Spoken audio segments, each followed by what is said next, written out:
My name is Frank Yang. I've been working at the Laboratory for Skeletal Regeneration for 3 years, and I have a BA in physiology. My specific area of research will be bone regeneration, specifically the role of muscle stem cells during fracture repair.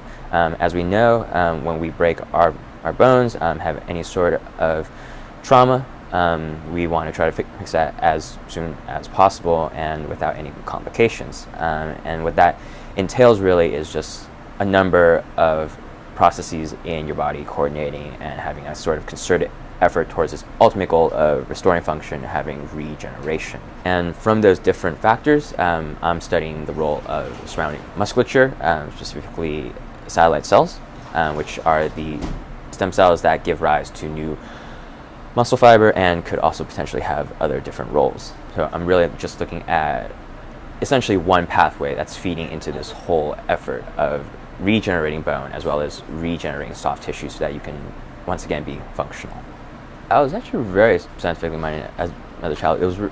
I got really lucky and I was really privileged in that both my parents were doctors back in China, and I immigrated here when I was 4. And then from there, sort of the little seed of science was planted in me. My elementary school was literally 6 or 7 blocks away from the UCSF Parnassus campus, and because my parents worked there, I was able to actually kind of sneak into their lab setting, kind of actually be where I am today, but as just a little tyke, just running around.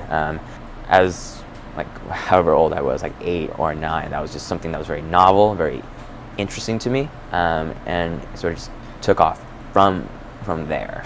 I think UCSF is the #1 hospital in the world. I mean, it's a great place to work.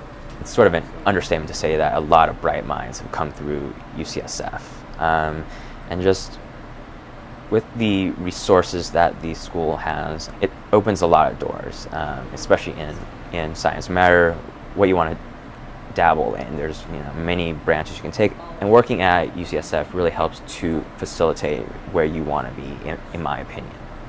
As adults, we can heal only up to a certain extent. We're not like all these other newts or animals where if they have, say, a tail grabbed by a predator, they can just shed it off and then it grows back again.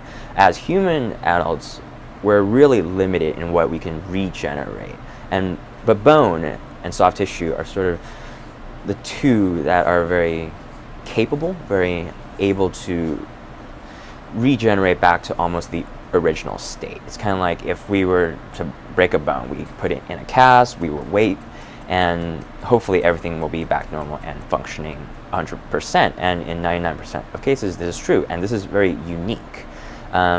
But in those 1% or even higher chance that something does go wrong, can we find some factor, find what's in that magic black box that will return us that 100% again in those cases?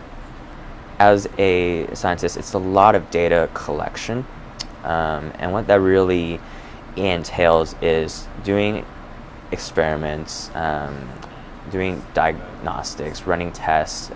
If we think that chemical A causes this response, we're going to look at chemical A in the context of all these different tests so that we can build evidence for it.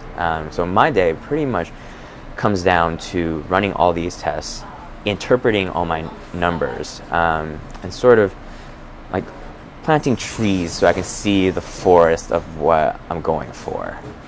The mark that I would want to leave would just be any mark, because the way that research works, it's almost like my contributions are drops in a bucket. It's not in a bad way, because a lot of times when people say, "Oh, it's only a drop in the bucket," it's very insignificant. But as one person researching one project on one aspect of such a complicated biological process, you really have to think that it's got to be collaboration. It's got to be a huge worldwide collaborative effort, and you're contributing just that little bit, which might allow someone else to push a little more, and then someone else pushes a little more, and a little more, and eventually your little, seemingly drop in the bucket could pave the way for some revolutionary just procedure, just something that will change the way people think about this field.